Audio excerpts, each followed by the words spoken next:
Ярмарка с самого утра начала затягивать жителей республики, ведь именно на сельхозярмарке можно приобрести самый широкий ассортимент продуктов по доступным ценам. Нельзя сказать, что тот или иной продукт пользуется наибольшим спросом у покупателей, отсюда не уходят без полных сумок. Мне очень все понравилось, очень много продукции.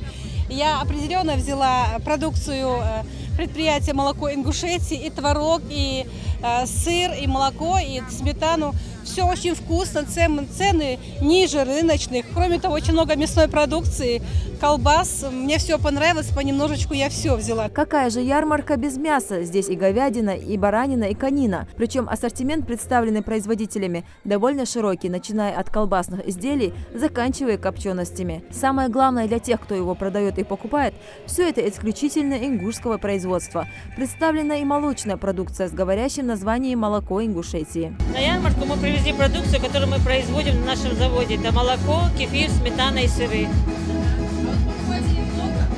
Сегодня очень много было покупателей, и очень всем понравилась продукция, и очень все хотят брать продукцию нашу. Впрочем, каждому, как говорится, свое. Покупатели рады сниженным ценам. В условиях непростой экономической ситуации у них есть возможность запастись продуктами по оптовым расценкам. А продавцы довольно хорошей выручкой, ведь все, что дешевле обычного, привлекает больше покупателей. Настолько приятно, что вот эта вся продукция у нас вот, в Ингушетии, в России есть. Уже давно пора на свой продукт переходить, давно уже.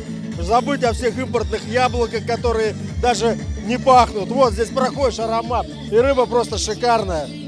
Ну, кладец какой-то. Здорово. Вот горжусь. Некоторые посетители ярмарки, хоть и не в первый раз в Ингушетии, но теряются перед вопросом, что купить. Выбор стоит перед продукцией, которая давно завоевала рынок, и относительно новой, которую попробовать они еще не успели. Достаточно много предложений и еще только на этапе сравнивания. Вот. Хотя знакомимся с теми, кто привез, с теми, кто продает, вот, что привезли. Вот, достаточно много названий, новых названий, как старых брендов, как древние великие ачалуки, вот, и новых уже абанхи, которых раньше когда-то не было. Словом, здесь можно приобрести многое, а главный плюс – все рядом. Только успевай переходить от одной палатки к другой. Товары местного производства на этой ярмарке на любой вкус – овощи, фрукты, рыба и даже шоколад. Гендиректор компании «Шоколадница» никому свою продукцию представить не доверила. Плиточный шоколад у нас с фисташками, с фундуком, был еще с миндалем, его разобрали.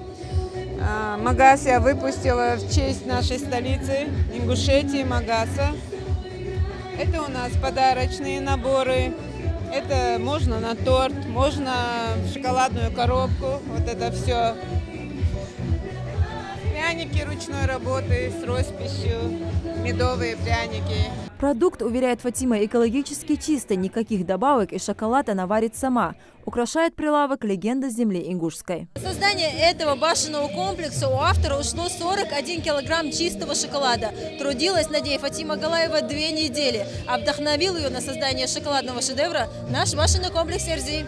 Кроме местных жителей, ознакомился с продукцией и министр сельского хозяйства России Александр Ткачев и глава Ингушетии Янузбек Евкуров. Нас сегодня посетил наш министр Александр Николаевич Ткачев. Остался, насколько я понял, доволен нашей ярмаркой, продукцией, выставленной на ярмарке.